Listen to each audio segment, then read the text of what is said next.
আসসালামু আলাইকুম, সবাইকে স্বাগত জানাচ্ছি খোলা কথার বিশেষ নিউজ বিশ্লেষণে।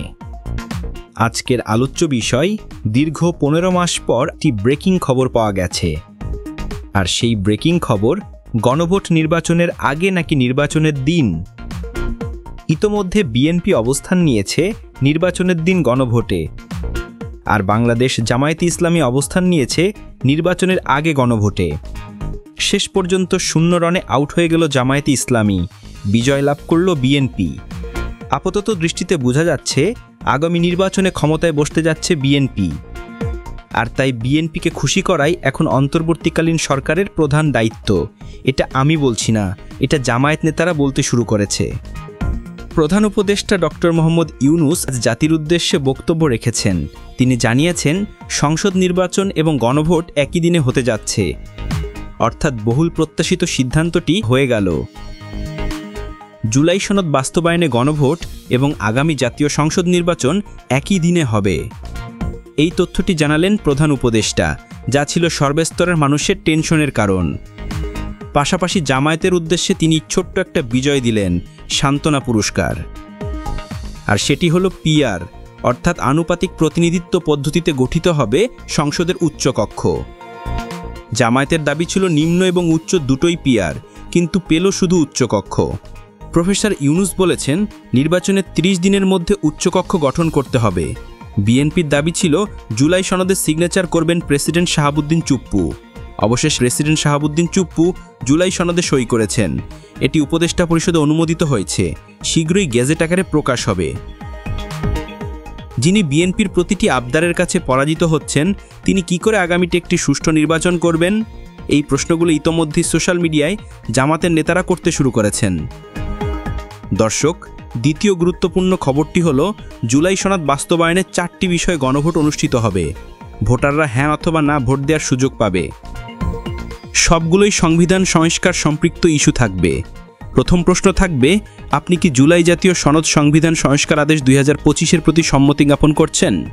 ক, নির্বাচনকালীন সময় তত্ত্বাবধায়ক সরকার, নির্বাচন কমিশন এবং অন্যান্য সাংবিধানিক প্রতিষ্ঠান জুলাই সনদে বর্ণিত প্রক্রিয়ার আলোকে গঠন করা হবে। খ, আগামী সংসদ হবে 2 কক্ষ বিশিষ্ট। উচ্চ কক্ষ হবে 100 জন সদস্য বিশিষ্ট আনুপাতিক প্রতিনিধিত্বে। গ, নারী প্রতিনিধিত্ব বৃদ্ধি, বিরোধী দল থেকে ডেপুটি স্পিকার, প্রধানমন্ত্রীর মেয়াদ সীমিতকরণ, রাষ্ট্রপতির ক্ষমতা বৃদ্ধি, মৌলিক অধিকার সম্প্রসারণ, বিচার বিভাগের স্বাধীনতা সব বাস্তবায়ন বাধ্যতামূলক হবে।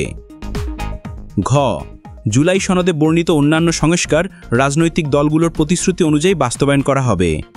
গণভোটের দিন এই 4টি বিষয়ে এক প্রশ্নে হ্যাঁ বা না ভোট দিতে হবে। এখন যে বিষয়টি নতুন করে তৈরি হচ্ছে, জামায়াত ইসলামী কি সিদ্ধান্ত নেবে? ধরেন পুরো বিষয়টি এখন বিএনপির বিজয়, কারণ এই গণভোটের ইস্যুতে বিএনপির এই জয়টি আগামী নির্বাচনে তাদের জন্য ভালো রেজাল্ট আনবে। রাষ্ট্রের গুরুত্বপূর্ণ ব্যক্তিরা ধরে নিচ্ছেন আগামীতে বিএনপি আসবে, আর এই শক্তিটা বিএনপির জন্য কাজে লাগবে। জামাত সহ 8টি দল এখন অন্তর্বর্তীকালীন সরকারের কাছে অগ্রহণযোগ্য দলে রূপ নিল। এখন প্রশ্ন হলো, নির্বাচনের দিন এই গণভোটটির কি ফলাফল দেবে, অথবা এই গণভোট বাস্তবায়ন হবে কিনা? কারণ বাংলাদেশে ক্ষমতায় গেলে দলগুলো শর্ত মানে না, বিরোধী চেয়ারে থাকলে দাবি করে, ক্ষমতায় গেলে সব ভুলে যায়। আজকে বিএনপির যে বিষয়গুলোতে অনাস্থা দিচ্ছে, আওয়ামী লীগ ক্ষমতায় থাকলে তারা ইএস বলতো। এখন এই প্রেক্ষাপট এক বাক্যে বলতে পারি, বিএনপির জন্য একটা ভালো সুখের সংবাদ। শিবির স্লোগান তুলছে, আলু না গণভোট, আলুর দাম বেড়ে গিয়েছে, ভর্তুকি দিয়ে জাতীয় নির্বাচন দেওয়ার দরকার নাই। আমরা শঙ্কিত তারা ম্যান্ডেট নিয়ে ক্ষমতায় গেলে জুলাই সনদ বাস্তবায়ন করবে কিনা। আমরা শঙ্কিত গণভোটের রায়কে তোয়াক্কা না করে আবার তারা কোনো ফ্যাসিজম কায়েম করবে কিনা। 17 নভেম্বর শেখ হাসিনার মামলার রায় হবে। আন্তর্জাতিক আদালতের প্রথম রায়, শেখ হাসিনা প্রধান আসামি। আর সেখানে শেখ হাসিনা প্রধান আসামি রয়েছেন, আসাদুজ্জামান খান কামাল রয়েছেন, আব্দুল আল মামুন রয়েছেন, আরও কয়েকজন রয়েছেন। তো 17 তারিখ সোমবার তাদের বিরুদ্ধে রায় দেয়া হবে। প্রশ্ন হলো, রাজনৈতিক দলগুলোকে মুখোমুখি করে দিয়ে প্রফেসর ইউনূস কি কোনো ডাবল স্ট্যান্ডার্ড গেম খেলছেন? আমরা আপাত দৃষ্টিতে ইউনূস সরকারকে বিএনপিপন্থী মনে করলেও আমার অনুমান বলছে, ইউনূস চাইছেন রাজনৈতিক দলগুলোকে মুখোমুখি করে দিয়ে তিনি আরও কিছুদিন ক্ষমতায় বসতে বা ফায়দা হাসিল করতে। জামাত আন্দোলনের দল, তারা মাঠে স্ট্রংলি ভূমিকা রাখতে পারে। কিন্তু ইউনূস সাহেব বুদ্ধি করেই 13 তারিখেই ঘোষণা দিয়ে দিলেন গণভোট কবে হবে। এখন জামাত যদি মানে না, নির্বাচনের দিন গণভোট মানি না এবং আন্দোলনে নামে, তাহলে ফেব্রুয়ারি নির্বাচন অনিশ্চিত হয়ে পড়বে। বিএনপি যে নির্বাচনটা দ্রুত চাইছে সেই স্বপ্নটা অধরা হয়ে যাবে। কিন্তু যদি জামাত মনে করে উচ্চকক্ষে আমরা পেয়েছি কাঙ্ক্ষিত পিআর সিস্টেম, তাহলে তারা মেনে নেবে। অর্থাৎ যদি জামাত এবং সমমনা দলগুলো বুঝতে পারে যে গণভোট নির্বাচনের দিন হলেও বিএনপি এনাতে পারবে না, তাহলে তারা বাধ্য হবে বাস্তবায়ন করতে। কিন্তু যদি বিএনপি বিজয়ী হয়ে সংস্কারগুলো ছুঁড়ে ফেলে দেয়, তাহলে জামাত কোনোভাবেই নির্বাচন হতে দেবে না। এখন ইউনূস সরকার আসলে কি চাইছে? শান্তিপূর্ণ নির্বাচন, নাকি ইসলামী দলগুলোকে বিএনপির বিরুদ্ধে মাঠে নামিয়ে নিজের ক্ষমতা দীর্ঘায়িত করতে চাইছে? কারণ যদি বিএনপি গণভোটকে এড়িয়ে যায়, জুলাই বিপ্লবীরা ফেসে যাবে, আওয়ামী লীগ মিশে যাবে বিএনপির সাথে, বড় বড় ধনবান লোক অর্থের বিনিময়ে লিয়াজো করবে। কিন্তু ফেসে যাবে জুলাই বিপ্লবীরা, ফেসে যাবে ইসলামী দলগুলো, এটা নিঃসন্দেহ। মির্জা ফখরুল ইসলাম আলমগীর বলেছেন, আওয়ামী লীগের সকল মামলা তুলে নেবেন, কিন্তু নতুন মামলা হবে জামাতের নামে। এখন আসলে কি হবে বলা কঠিন, তবে বিএনপির বিজয় হওয়া এটি একটি বড় দল, আগামীতে তারা ক্ষমতায় আসবে। কিন্তু প্রশ্ন হলো, বাংলাদেশকে কারা কন্ট্রোল করে? জনগণ? ইম্পসিবল। 54 বছর ধরে দেশ কন্ট্রোল করছে এস্টাবলিশমেন্ট, ভারত আর কিছু এলিট শ্রেণীর বাঙ্গু সুশীলরা। 90% জনগণ যা চাইবে তা হবে না, 10% লোক যা চাইবে তাই হবে। এখন পর্যন্ত যা হচ্ছে, দিল্লি যা চাইছে তাই হচ্ছে। দিল্লি চাইছে গণভোট নির্বাচনের দিন হোক, সেটাই হচ্ছে। দিল্লি চাইছে উপদেষ্টা পরিষদে যাদের চেয়েছে তারাই বসুক, সেটাই হচ্ছে। অর্থাৎ দিল্লির প্রেসক্রিপশনই চলছে। কিন্তু জুলাই বিপ্লবীরা লোভে পড়ে উপদেষ্টা হয়েছে, তারা ভুলে গেছে সংস্কারের প্রয়োজন কোথায়।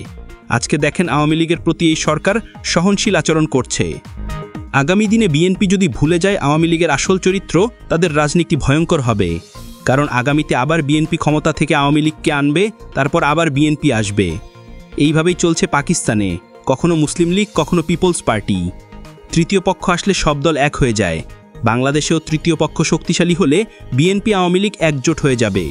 রাজনীতি খুব কঠিন, 90% মানুষ মাথা মোটা, কারণ তারা নিজের ভাগ্য পরিবর্তন করতে চায় না। জুলাই বিপ্লবের পর সুযোগ এসেছিল, কিন্তু 2000 শহীদ আর 40,000 আহতকে বিক্রি করে দিয়েছে রাজনৈতিক দলগুলো। আমরা আবারও পুরনো বন্দোবস্তে ফিরে যাচ্ছি, এটিই সবচেয়ে বড় হতাশা। আমার বক্তব্য কোনো দলের পক্ষে বা বিপক্ষে নয়, একজন দেশপ্রেমিক নাগরিক হিসেবে বলছি। 54 বছর আমরা ভালো ছিলাম না, এবার কি নতুন পথ উন্মোচিত হবে? এটা আপনারাই প্রমাণ করবেন আগামী নির্বাচনে। কেমন বাংলাদেশ দেখতে চান?